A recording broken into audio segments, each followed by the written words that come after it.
welcome to eBay.ie Online Fashion Week. I'm Darren Kennedy, and tonight is the fourth evening in our series of fashion talks. If you are joining us via live web stream, remember you can join us in the conversation. We want to hear your questions, comments, or whatever else you have to say. Simply tweet us using the hashtag eBayOFW. Now, Twitter is having some problems this evening. It's nothing to do with us, it's all Twitter. So you can also direct your questions to the eBay Facebook page at facebook.com/Style Hunter Ireland. Style Hunter Ireland. It's easy, do it.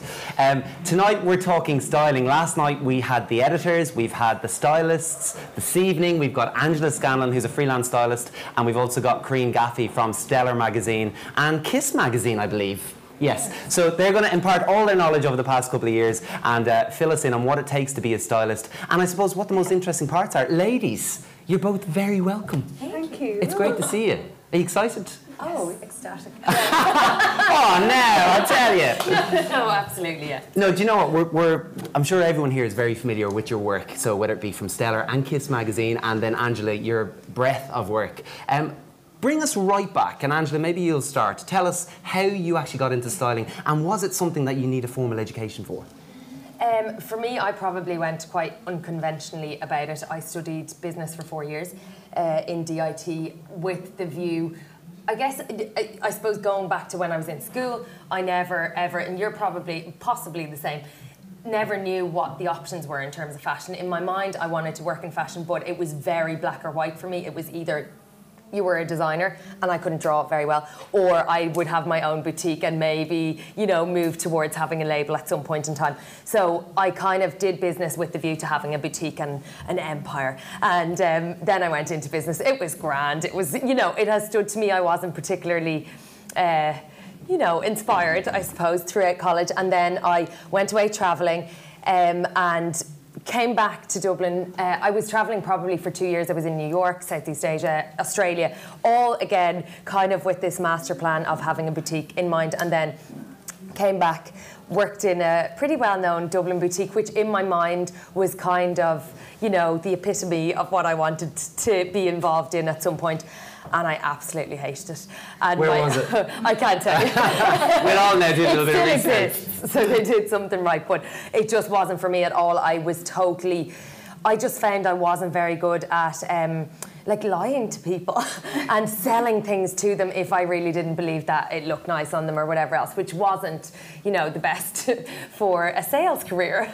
So then I kind of hit a really desperate patch where I started working in, it's actually now Lily's studio, her new studio, Lily Forberg, a photographer, but I worked there doing pretty much like data entry for a horrible accounting company, and I just thought I was going to die. And I was like, you know what, I don't care about money, I don't want to do this, I will do anything creative, or, you know, didn't really know where to start. So I decided that I would become an agent for 2 handbag designers in the UK, and it was all a bit madcap. I didn't really know what the hell I was doing. Contacted one, told them that I represented the other and vice versa, and they both kind of knew of the other designer and trusted me, rightly or wrongly, and so I started then selling those in the Loft space in Powers Court shopping centre, and didn't really make my millions. Kind of hoped I would, but it didn't really work out like that.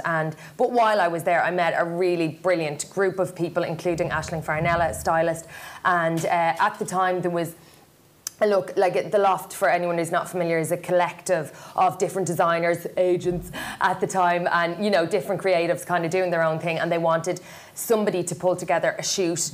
And it was really only when I got to the Loft that I was seeing shoots that Aisling was doing for Mongrel and realised actually that it was a job. I had bought magazines, loved them growing up, but never kind of connected what you saw and how it actually got there.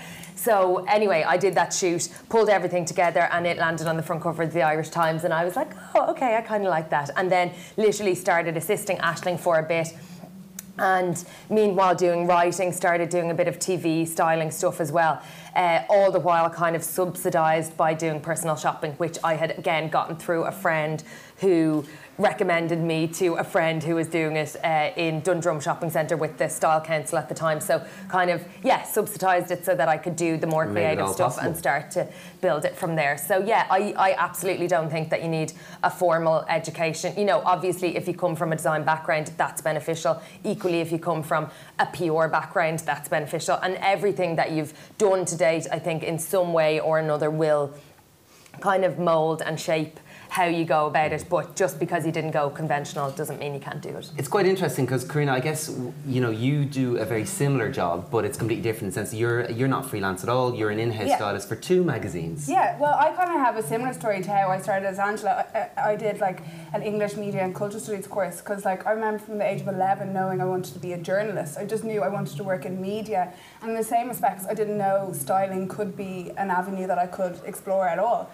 So when I went into college, like, I was working in retail, so I love fashion in every respect. I didn't think I was a designer, I can't draw either. Yeah. I thought maybe I'd get into the more kind of academic side of fashion, like I love the kind of cultural side of things. I was going to go on and do an MA. I loved the whole idea of the signs and signifiers of like fashion and what it means and stuff. So like for my thesis, doing my media course, I did like about fashion advertising and stuff. So I just love fashion, and any way I could explore it, I did. And then I did this like evening course in like fashion merchandising, and it was like fine, it was grand, but it didn't change my world or anything, but I kind of like trained my vision into thinking about things in like kind of mood boards and all that kind of thing. And then people knew I was into fashion, so like I had friends who were doing photography courses, so they kind of were like, Corina liked fashion, maybe she could style something for us. So it was really like really organic how things happen. People just like hear of you, like you say, through friends and stuff, like you kind of just have to get your name out there and people will realise that you're into fashion and stuff. So I started out with Lily. Lily was in the same course as, she did a photography course, and her friend Aoife, so I started styling that. This is Lily Forberg, photographer, for anyone who doesn't know her. So about 6 or 7 years ago, we kind of started out together, and we're like, I'm a stylist, you're a photographer, do you want to start doing stuff together? And I think that's a really good avenue to explore if you do have photography friends that, you know, kind of team up together, you might have a similar style. So I started doing stuff with Lily, and like, I didn't even know about putting tape on bottoms of shoes or anything like that. I kind of just learned. Like, I heard, was it a costly experience? So it was costly. But like I heard through somebody, oh, you put tape on shoes so it protects them. I was like, okay, great. So then I started to do that, and then I did a couple of shoots and they landed like a front cover Totally Dublin, and it was just really like I didn't have a clue really what I was doing, but it seemed to be working. And I was just like, okay. But then I met Aisling Fernella as well, and David Britton. I went back and assisted because I was like, okay, I'm getting to a certain point, but I kind of need to move myself forward. So I went and assisted Aisling Fernella and David Britton, and because I had the styling experience from before, they started handing jobs over to me. So they were like, you can do this job, and you know, so they fully trusted me to go out. So I was doing like the RT Guide, styling Pat Kenny, and you know, pinnacle of my career. But then, so how did you end up going? Because actually, it's quite a leap though, from you know working as a freelance stylist to going in house and being there. You know. Oh well, basically, so when I was freelance, I had to work in restaurants and stuff because to fund it, and I was just like, I was working retail full time, and then I was like, I want to quit this because I can't do stuff during the day like shoots and stuff. So I started to work in restaurants at night. So I'd be getting up, and I'd be getting up at 4 o'clock in the morning to do a shoot, and then going to a restaurant at night, and then going to bed and getting up the next day. So I was just constantly working, trying to get my book together. And then I went back to college and I did an MA in journalism because I was like, I want more skills. I want to learn about radio. I want to learn about TV. So I was just like doing everything. And just through a friend, I heard that the fashion editor of Kiss left. This is 4 years ago, around this time. So I just emailed them and I was like, here's my online portfolio. I'd like to be considered for a position. And they were like, oh, I like your work. Come in for an interview. And that was it. Like, so I went in for the interview and they're like, oh, we really like your stuff, whatever. Come in for a second interview. And I remember I had another interview for something else that week, styling related. And you just know when something is for you, because my face was going really red in the interview. And I was just getting really frustrated because the person just wasn't getting me. In the other interview, not in the Kiss interview. And people just weren't I couldn't like put myself across, and then when I went into the Kiss interview, I was Susan who's set up Kiss, and she set up Stellar now, Susan Vasquez. I just sat down, we just had like total chats and stuff like that, and I just like we just bounced off each other, and then they told me I had the job, and then that's it. And that's it. The So that's best. 4 years ago. And I was kind of like, give me the job, I will take the job, because freelance is really hard, and I was just like, the recession was just about to hit, and I was just like, just give me the job. Wow. Okay, so actually quite interesting. I mean, the common thread for both of you, I believe, would be hard work. Yeah, definitely. You know, I mean, Oh, and big that- time. Yeah. just grafting. Yeah. Good. The Twitter is back. I'm delighted to say. So let's take a question on Twitter. Remember, if you want to ask these guys any questions or you have any comments, you can tweet using the hashtag eBay.OFW, and we'll get to as many of them as we possibly can this evening. So first up, we've got Blonde McKenna. Hi, girls.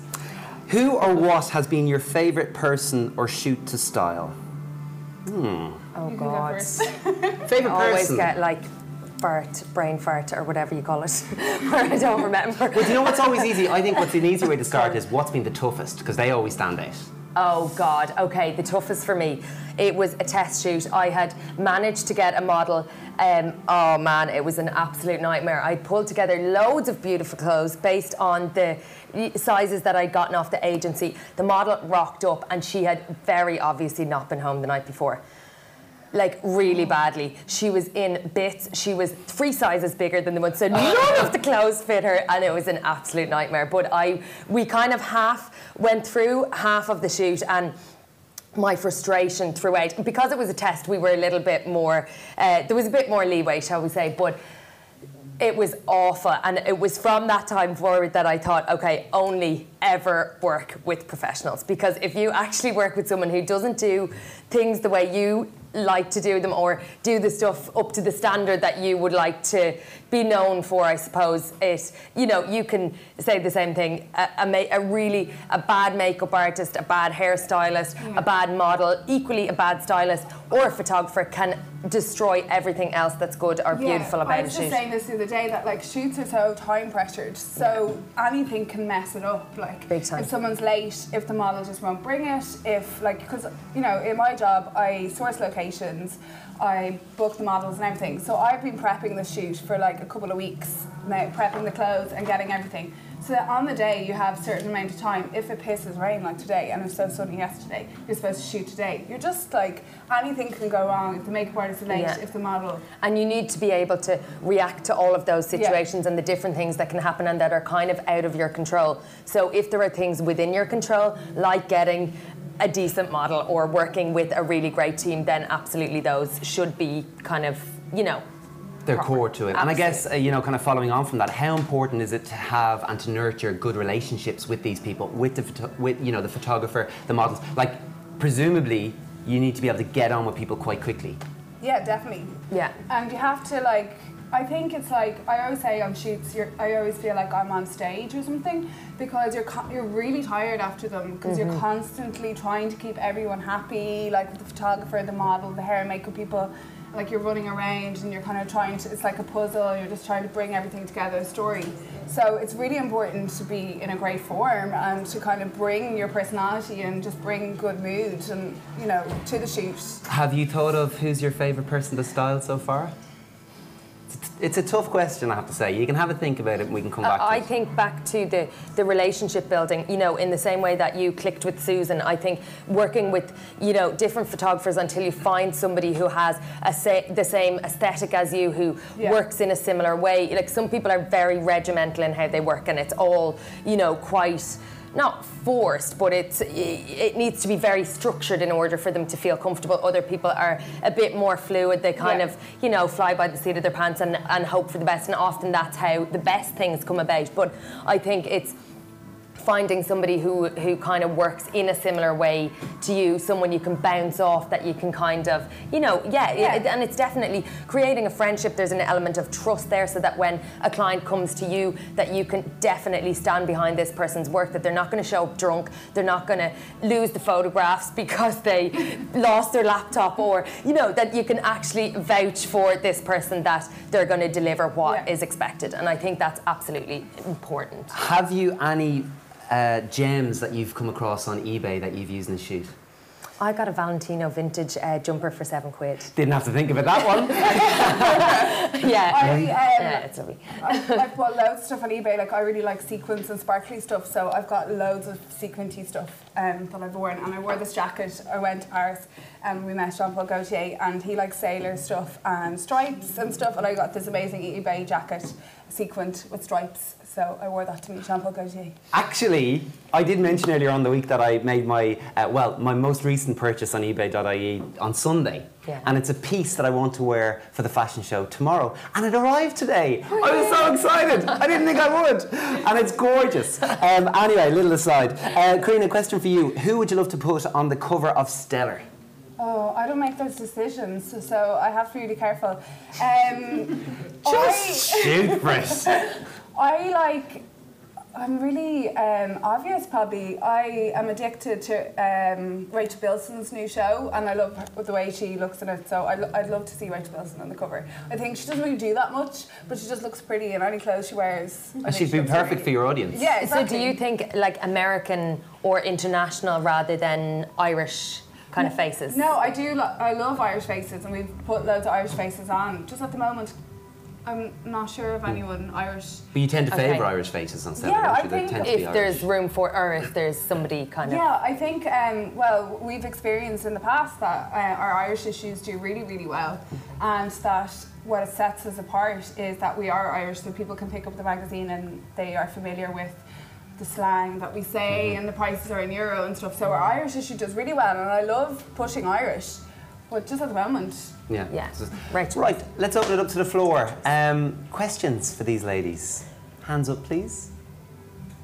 Yeah. Yes, go ahead. Any advice for photographers in terms of what makes your job easy working with a photographer? Okay, so any advice from for photographers from a stylist point of view? I think location scouting. If you arrive somewhere and then the photographer has to go off and find all the locations or do it on the fly, I think if the photographer has already done a bit of groundwork so you know exactly when you come in, these are the 6 locations I'm thinking, what outfit works in each of those, it just makes everything kind of flow a little bit more quickly, because obviously you have to, or as a stylist you have to consider the whole image and what outfit looks better within the context of a certain location. So that's definitely helpful. I worked with a guy, again, I'm not going to name it, really nice guy, but came from a very old school way of working, I suppose, as a photographer, which I wasn't familiar with at all. And we had prepped the model, hair and makeup was done, she was dressed and ready to rock, and then he pretty much closed off the set.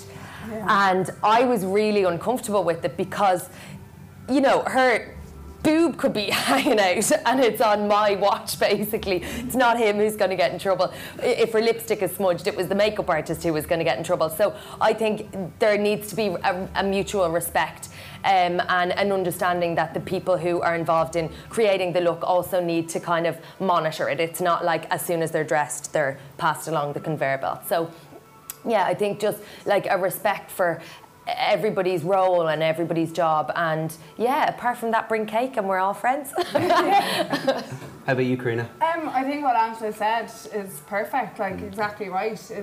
It's a team, and you know, I always get really annoyed when photographers take photos and then they crop them and you put this amazing pair of shoes on. You're like, I want to include those shoes. Although, do you not find that in your head you've done all of the outfits with shoes and then they really do need to have a variation with a crop? Or so I'm like, damn, I want the shoes. Photographers always hate shooting hats and handbags as well, and you're like, the handbag is really important. Yeah. You'll never get a handbag campaign. More questions? Yes, hello. Like you guys have made names for yourselves, so it's obviously easy for you guys to do shoots and things like that, and pull clothes from people who want to give you clothes for photo shoots. I'm wondering, if you're starting out, how do you pull clothes from people? Like, are people willing to help you out if you haven't really made names for yourself? Yeah, I think, I mean, it's different now maybe. Like when I started out, probably similar to you, there was a handful of people in Dublin doing it. Now there are such a huge amount of people who want to get into styling, who are doing test shoots, and stores have kind of copped on to the fact that a test shoot does not equal credits, does not equal sales at the end of the day. So they're much more protective about giving out stock without a like commissioner's letter or whatever. So I would think, yeah, you kind of have to buy them, or maybe you have a relationship with a vintage store where you can kind of pull stuff. You know, at the beginning, I think raid, you know, your own wardrobe to come up with something, and it doesn't always, with the test, what you're showing is your ability to pull things together,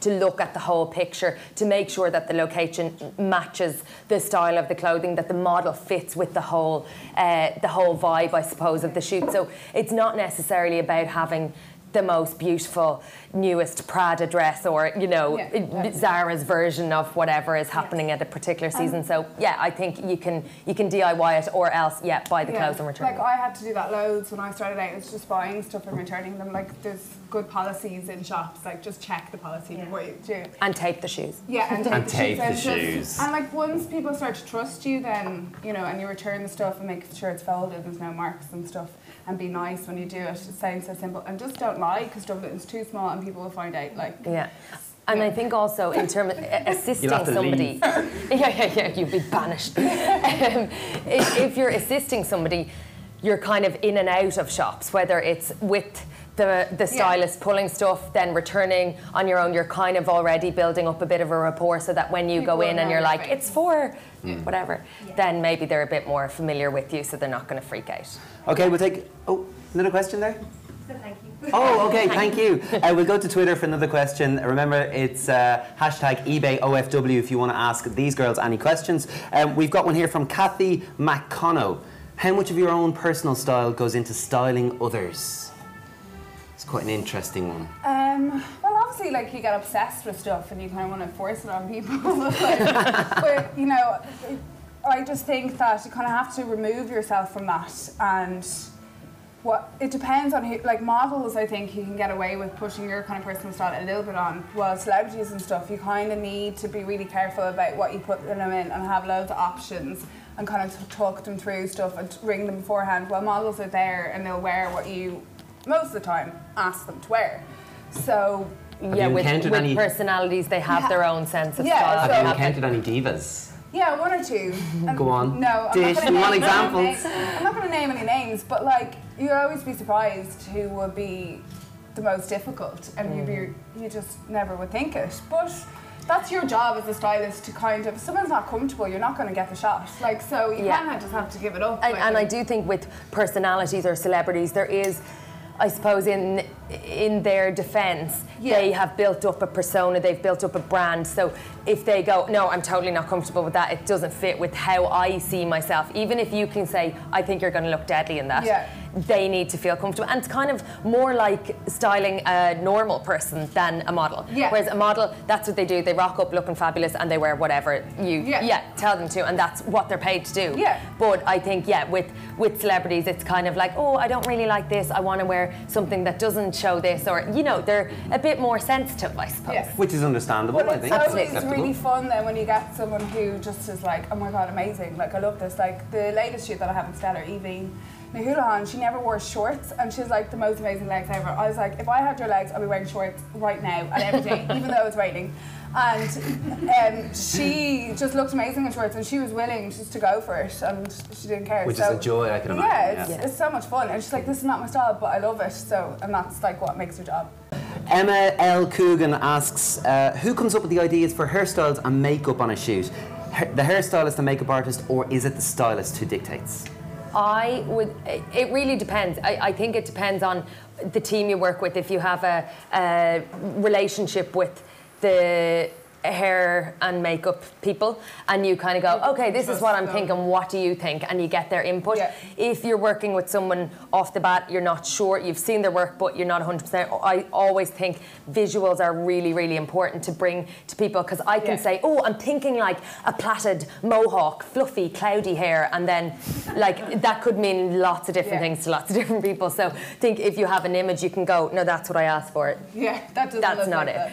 Or, you know, kind of play with it. So I think Again, depends on the team. It can be really collaborative. It can kind of grow. You know, the hairstylist might say, I know you wanted that, but I really don't think it's working, or her hair is not right for this particular style, or whatever else. But yeah, I think... And would you be open to that? Would you be open to, so let's say if it is the hairstylist who goes, I really don't think this is going to work, will you take that on board? See, it depends what, like, obviously working in-house in Stellar and Kiss, like, I come up with the hair and makeup concepts, and like Angela was like, this is what I want, blah, blah, blah, and like, you can tweak it or whatever, but it depends what client. Like, you could be hired by a totally different client, and you're there to put the clothes on, and that's it, and you don't have any input. But in my job, I have all the input from booking the model, location, everything like that, so in that respect, like, obviously you have to trust if you worked with a hairstylist and they say this isn't working, you come to a common ground, because they're going to have the pics in their book and stuff as well. So everyone has to be kind of happy, but at the end of the day, I have to say. Yeah, everyone has to be happy, but at the end of the day, if it's not what I want, they won't be happy. That's understandable. I think that's what test shoots are for, is playing around with really dramatic hair and makeup looks. I think sometimes you will find somebody go, like, I really like very natural, bare makeup, and I'll always be like, so like no makeup look, which is really kind of crap for a makeup artist who wants to experiment. To do. Absolutely, it's the hardest makeup to do, but sometimes if everybody is kind of in May Feiner mode, all wanting the best out of their each individual like specialty, then it's never going to work. So the book stops, I suppose, with the stylist. So if you're not a team player, styling is probably not for you. Styling, no. What are your pet hates when it comes to styling or faux pas? Like on a personal level, or on a personal level. Oh, leggings, white leggings especially. Leggings worn as trousers. Yeah. Like, wear a long top. Leggings are not trousers. Think of them as tights. Okay? You wouldn't wear tights out with a crop top. You're not supposed to wear leggings with a crop top. So yeah, that's a real, it like, can be unsightly. Oh man, I hate it. What else? What else do I don't like? Okay, I hate when people say you can't wear stripes, they make you wide. Like, I'm sorry, stripes are practically neutral. Do you agree? You're just quite a new phrase there. Stripes are so neutral. No, I think you need to know. Like, the rules are really like boring and kind of restrictive. You have to wear black and you can't wear colour. Yeah, don't wear black and navy together. Don't do this, don't do that. It's like, why would you go shopping at all? Black and navy is one of my favourite combos. Yeah. Me too. I remember when silver and gold and big time, and I do think that's when you have most fun. And maybe it is as a stylist, you're kind of pushing it, so then that flows over into your personal style. But I remember when I did personal shopping, and this lady had come in, and like a lovely, absolutely lovely lady, but she had her like colours done and her shapes done, right? Which, you know, obviously there are merits in doing that. Sorry, I'm totally going off the point. This is not very glamorous, but basically she came in and was like, these are my colours. And she said, so I'm supposed to wear like this type of top. It has to be a V-neck style and shape, because that's the only thing that works for my shape. So she showed me the colour and told me the style that we needed. And I was like, why did she okay, pay you? I don't know, but anyway. So I went around looking, and I was kind of like, I don't really buy into that anyway. So I said I had found a top that was like a pretty similar colour and the right style. And she pulled it up and she like looked at it right up against the thing. And I said, look, I'm really sorry, but I just don't think, I know you spent money on those colour things, but I don't really think that you should live your life by them. And I was like, if you wear a shade, a fraction either side, it's not going to kill you. Like, you know, and I do think people just get a bit bogged down by all the rules and regulations. And like, I always say, somebody asked me recently if I had a blog, or if I had a motto for my blog and for my way of working, it would be, if you wear the wrong shoes, you're not going to die. So I think that people need to take things less seriously. Just relax. I think it's just about having fun and stuff, definitely as well. Like, but I find when I'm working with Stellar and Kiss is that like, there's normal girls down in Galway and Mayo, especially with Kiss and Stellar, that like look at the stuff that we style now. We'll probably push it out a little bit more, but like, especially with Kiss, they love to look at things from head to toe, so I have to be really careful about that. They like an outfit, they'll go out and buy it from head to toe. They want to go out on the Saturday with their friends, and you know, they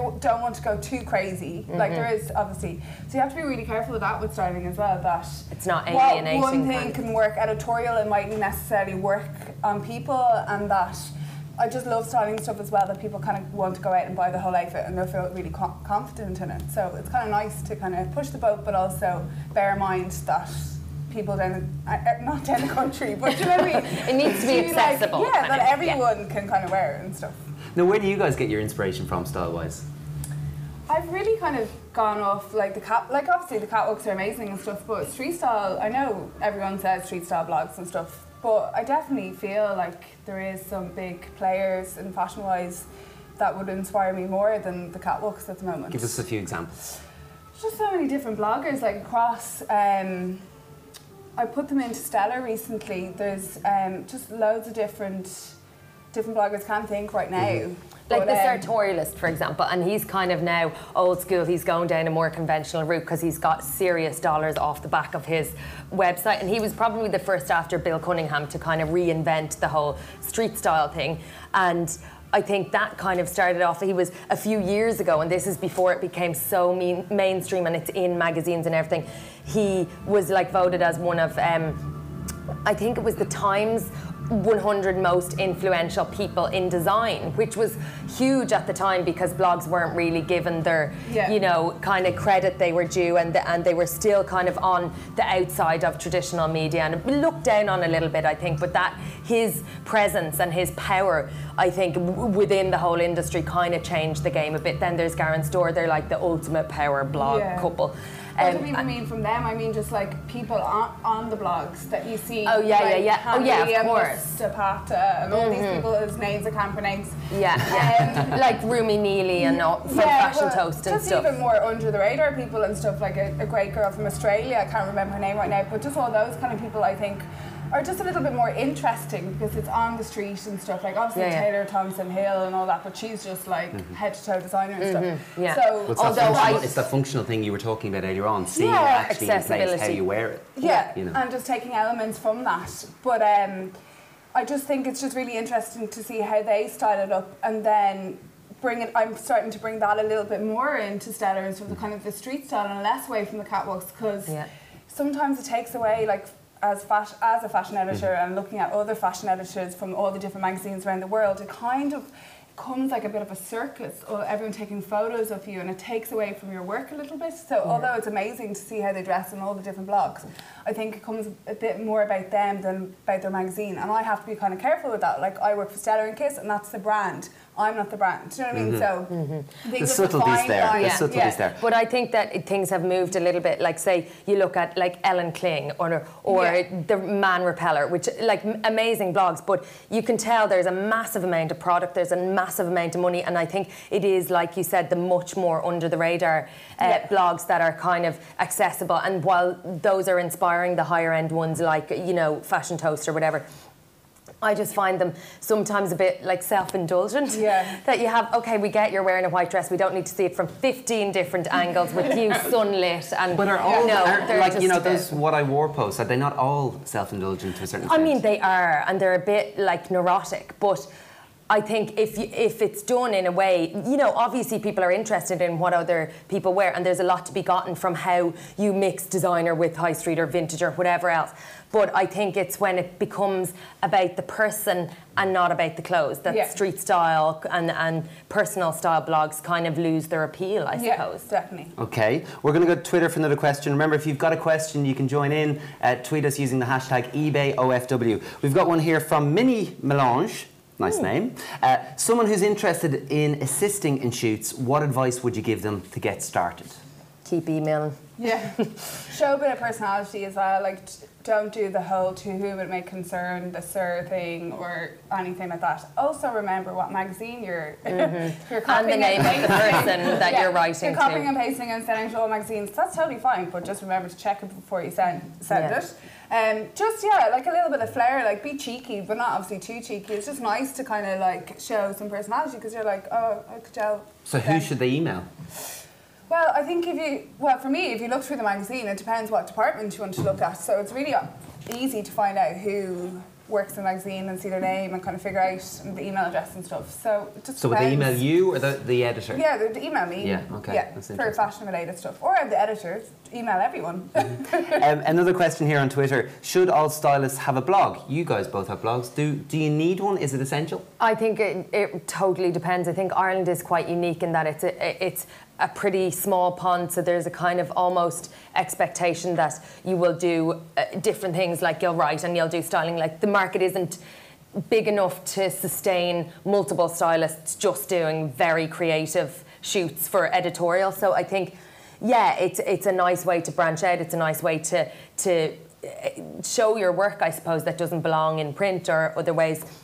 With my blog, it's always been very, I suppose maybe it is a bit self-indulgent in that I just write about things I like, that I'm interested in. It's not commercial at all. I don't rehash press releases. It's kind of, oh, I like this picture, there you go. Yeah. If you like it, grand. If you don't, I don't really care, sorry. It's kind of, you can focus your attention a little bit more if you have a blog, and you can kind of figure out your style, because if you're breaking into styling and you want to go down the high fashion thing, you kind of you have to like work it out with yourself about what kind of is your style. Like I'm more editorial commercial than like high fashion. So blogging and stuff, like, and just immersing yourself into it by blogging will kind of figure out what you like, what you don't like, and just do it for you, but don't do it to like become famous. And would you use someone's blog as a tool? So let's say someone writes to you, you know, I'm interested in being an assistant on one of your shoots, here's my blog. Would you have a look? Yeah, definitely. I think it's such a visual world at the moment, and like so interactive and stuff, blogging and like Twitter and Facebook, that like people will look at your Twitter and Facebook before. You have to be quite careful. And I think you get a sense from somebody's blog what their style is, whether it like merges with yours. But I think with assisting, it's I know, I'm sure you're the same. You know very quickly whether someone's cut out or not, and you know styling is perceived as being this very glamorous thing. And I always say you're the first one there, you're the last one to leave. You're cleaning crap off the bottom of shoes. You're pinning things in. You're running from here, there to everywhere, and it is brilliant. Don't get me wrong. I'm not like looking for a violin, but I think that people know very quickly whether you're prepared to do the hard graft. It's not coming and observing and being fabulous and rubbing people's hair and asking lovely questions. You're there to work your ass off. And rubbing people's what she said. I'm interested. That sounds great, doesn't it? Wow. But it is. It's about being there, being really like helpful, and it sounds really basic, and but having loads of copper on as well. Anticipating what needs to be done, not standing there waiting for an instruction. Like get your arse moving and do what needs to be done. When they start out, what to do. So like being really helpful is just do something, keep busy. Yeah, I remember my mum saying that to me in jobs. If there's nothing to do, just pretend you're doing something. Look busy, exactly. Look busy, definitely. We have another question here on Twitter from La Wilco. What current trends are you loving the most at the moment? I just kind of wear what I want, so I don't really like particularly love a trend, like, you know, prints, I guess. Chanel inspired jackets. Yeah, I think you kind of, when you're constantly talking about trends and working on them, and you get over them so fast. Like you're just like, I'm over that, and that was 3 months ago, and I can't even remember what trends are in right now because I did my spring report like 5 months ago, and I'm on autumn now, so what are the trends? So you're never on season in that sense. You're never constantly, like it's just never. But I love Paisley right now. I love a bit of J.W. Anderson action. So I think Paisley is really underrated. So yeah. Actually, I love burgundy, and you both are wearing burgundy. I was going to wear burgundy jeans, and I'm obsessed with burgundy at the moment. Yeah. And it's big for autumn and winter. It is big for autumn and winter. I like that. You're so ahead. We don't even know it. Have we any more questions from the floor? Yes. Hey, I'm just wondering, as stylists, like, how would you go about prepping for a shoot? Like, what are like kind of 3 things that you always do before you prepare?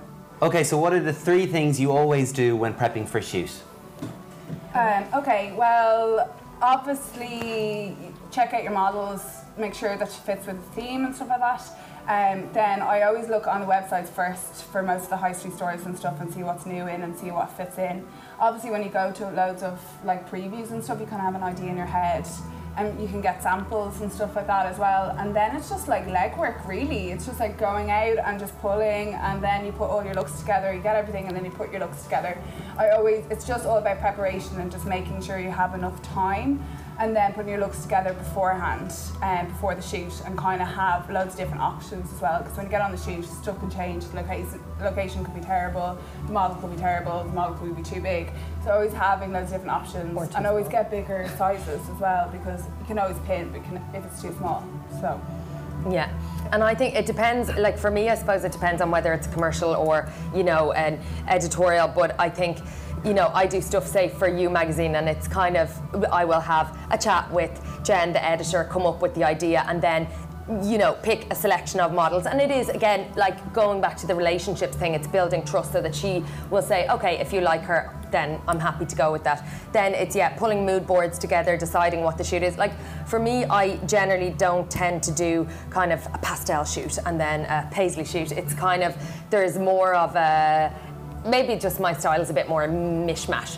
So it's kind of is about the location, it's about the attitude of the model and the kind of personality of a model as much as the clothes that you pull together. So I think the model is hugely important. She can totally make or break something.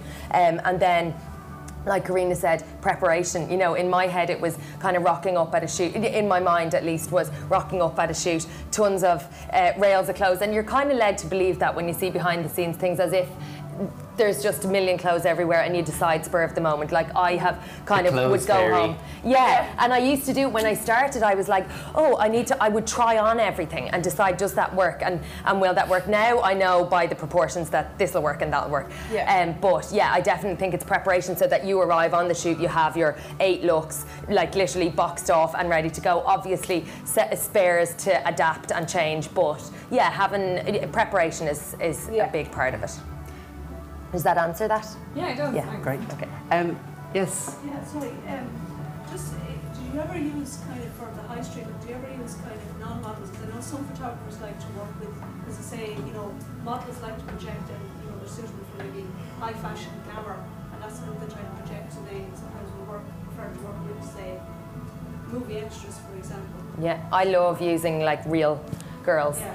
And I think, you know, I did a talk last week at Graduate Fashion Week in London with a lady called Sarah Leon, who's the head of talent for Next Model Management, which is one of the biggest agencies in the world, and she used to be a talent scout for them for years, like discovered Carly Kloss, like high-end models, but also the kind of more niche Alice Dalal. And she would always say that it's about the personality, you know, there's something about them. So I think you can have the most perfect looking girl and she can stand there and say, I'm beautiful, I don't need to do anything. And then you have a girl who just has something about her. And I think you don't necessarily need to be 5'10", you don't need to be the perfect size. It's about a spark or something. So definitely, I love it. I mean, sometimes it's hard, it's much more time consuming to find those people.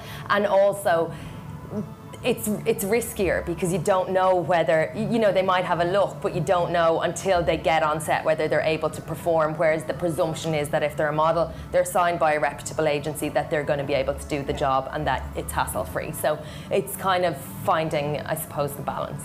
Yeah, like in Kiss we use real girls a hell of a lot. Like it's just really nice to have fresh faces every month, and like it's really good for our readers to have a chance to be in the magazine and stuff.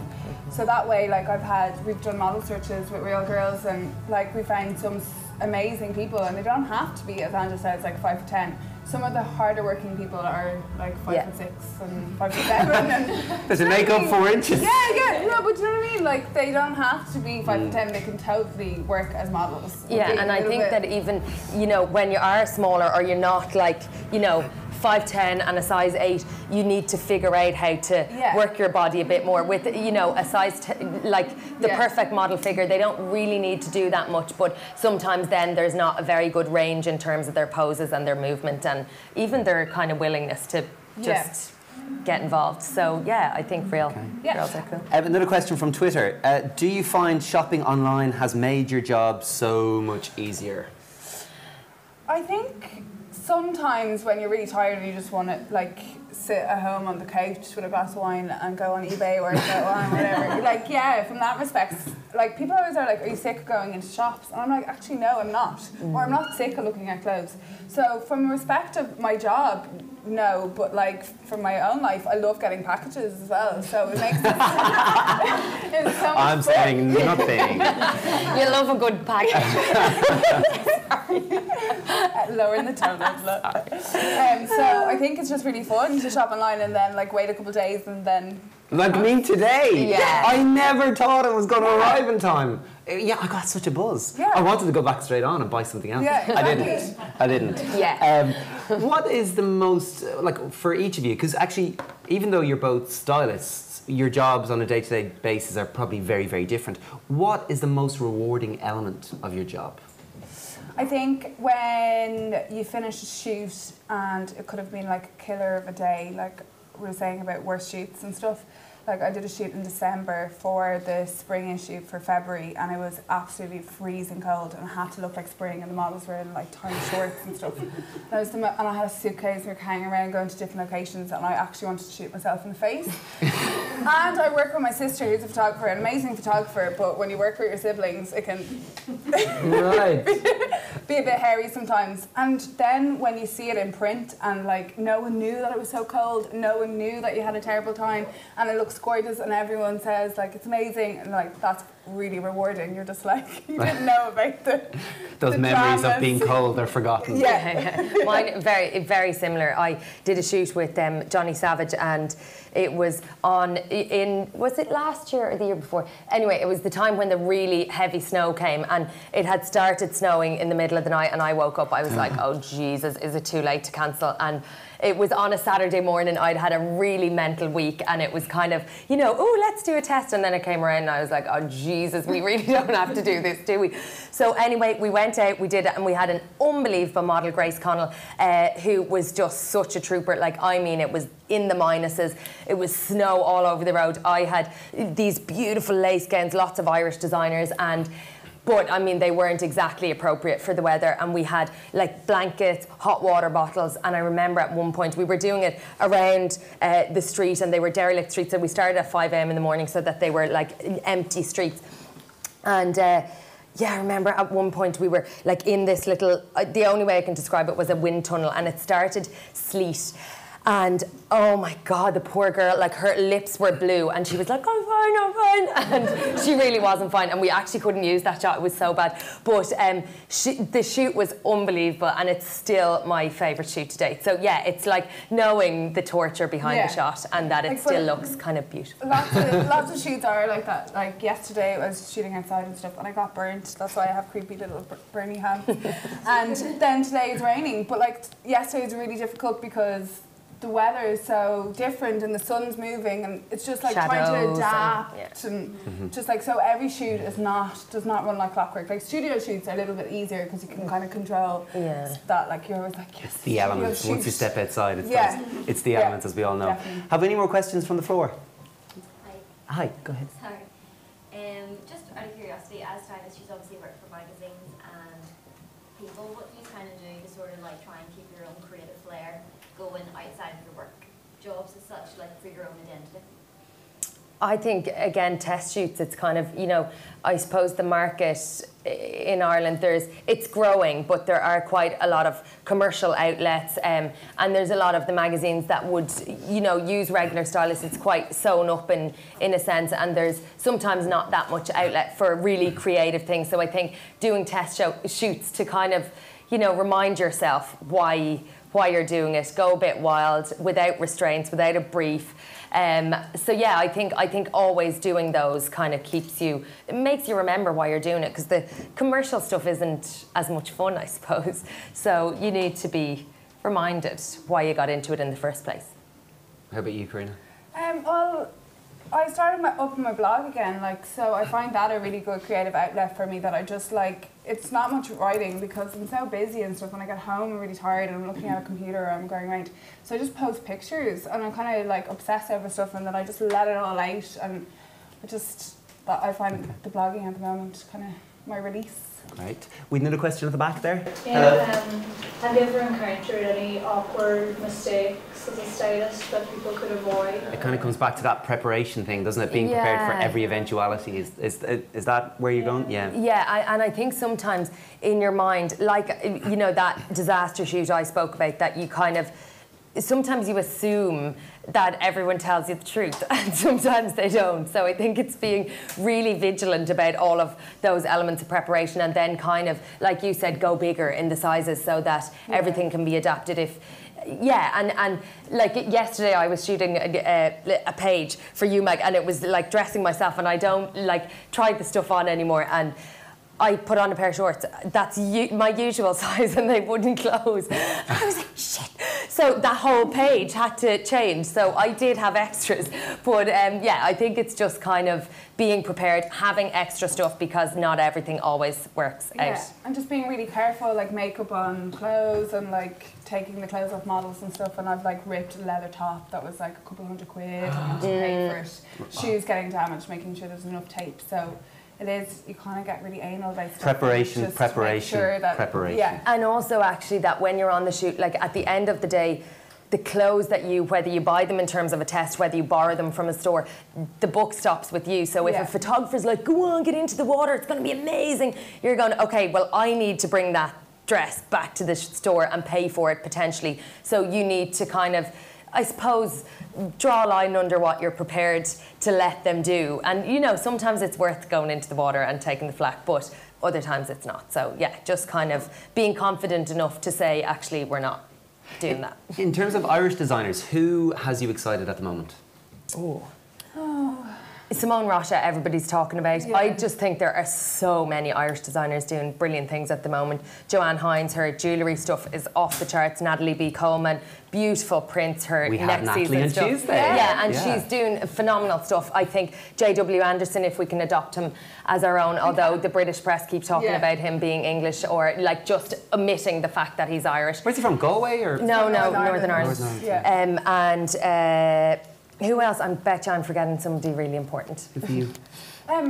Manly as well. Brilliant, yeah. There's just so many people. Like I went to the NCAD fashion show as well, and there was a couple of names that just popped out there. Una Burke. There's Alan just Taylor. so many people that there's loads, and like I love going to all the kind of fashion shows of the colleges and kind of seeing the new people that are emerging, and obviously the established people that, as I mentioned, but like Simone and J.W. Anderson are flying the flag, definitely. Have we any more questions from the floor? Yes. Go ahead. No, it's just, I'm just wondering how has the recession impacted how do you keep it, because you feel that it's almost like a sin, like to kind of talk about glamour and fashion, you know, because we're all kind of.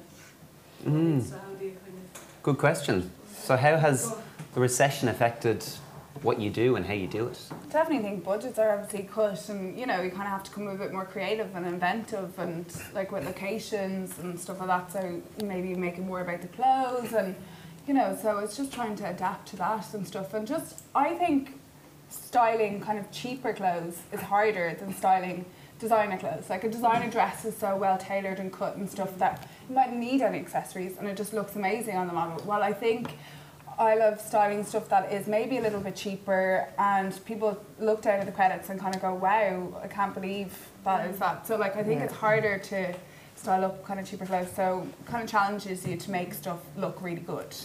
But it's still an appetite out there, sorry, mostly for fashion.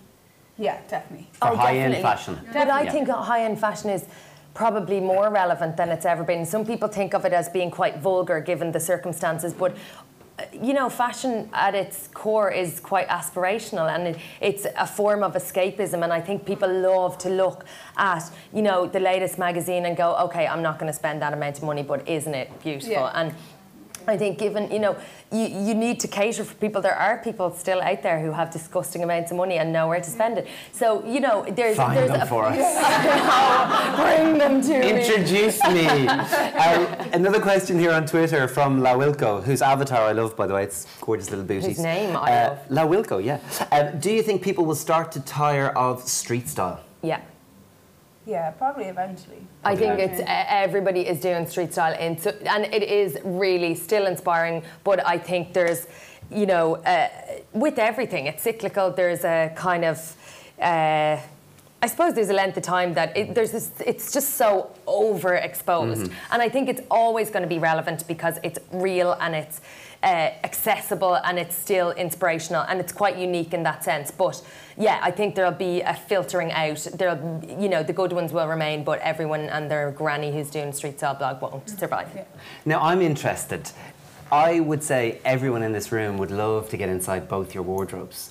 Presumably. There's a camera crew Mine is on the floor. But like when it gets to saturation point, do you ever turn to eBay to make a few dollar bills? I haven't done yet, I but haven't. I plan on. I'm a doing really it. bad hoarder, so I kind of, like a couple of years ago, my boyfriend made me throw out stuff and I was like crying throwing out the stuff. I'm like, this is the top I wore when I first saw you. I'm not that bad, but yeah, kind of. Yeah. Like, I boiled a rabbit in this tub. Yeah. But I'm really bad hoarder, so I just like to buy off eBay. And how about you, Angela? Do you clear out that closet? I actually give bags of clothes to charity, but I think that with like designer stuff or things that people bought when the madness was here, I think people are now going, okay, actually I really don't have anywhere to wear that stupid dress that I paid way too much money for, so I'm going to let somebody else buy it. So I do think for, you know, classic kind of more special pieces, eBay is unbelievable. Okay. What's been your career highlight? Just talk right now. Wait! Right I answer! never know on the spot. Yeah. Is there anything that's stood out, or have you yet to reach your ambitions? I interviewed Kanye West and he was a dickhead. Am I allowed to say that? I just did. There you go. Yeah, that was it. It wasn't was a a low light, highlight. was it? It was more of a. It kind of was a highlight because it was so innocent at the time. It was London Fashion Week. I didn't even know who Kanye West was. We were filming and the cameraman went, there's Kanye West, go and interview him. And I went over, I was like, hey. And nobody else was going near him for obvious reasons. And I said, ooh, can I ask you a question? And he said, yeah. And I was like, okay. And I don't even know what I asked him, but I asked him a question and he said, can you ask me another question? And I was like, oh shit. Okay, Right. whatever I asked him, and he answered it, but like it was real, you know, one-worded answer. It wasn't very inspiring. And then I asked him another question, and he was kind of pulling away from the mic, so he was in theory answering, but not being very helpful. And then he eventually said, "You asked me 3 questions. I told you could have 1 now." Like basically. There you go. Right. But Nice. it was kind of like. Good to know. Never get him for the cover of Star Never get him. magazine. How about you? Very quickly. I'm a real celebrity geek, so I went to Scottish Fashion Awards there and there was just so many amazing designers, but Alexa Chung was presenting it and David Gandy was there as well, so I got my pictures taken with them. I interviewed David Gandy on Tuesday. And Proud Doc from Made in Chelsea was there and Millie as well, so that was really exciting. Okay, great. I love it. Well, guys, that is it. That's all we've got time for. A round of applause to our amazing guests tonight. Yeah. And of course, a massive thank you to everyone here tonight and to everyone who watched via live web stream and contributed to the conversation on Twitter using eBay OFW hashtag. This has been amazing. I've really enjoyed our chat tonight and all our chats throughout the week. Tomorrow night is the final of eBay.ie Online Fashion Week, and we have got a whopper of a fashion show. We've got 4 up-and-coming stylists who are all got amazing ideas, very creative looks. They're styling our show, and we will be streaming that live tomorrow from 7. Do join us then. Thank you very much. Ciao. Great. Brilliant, girls. Love it.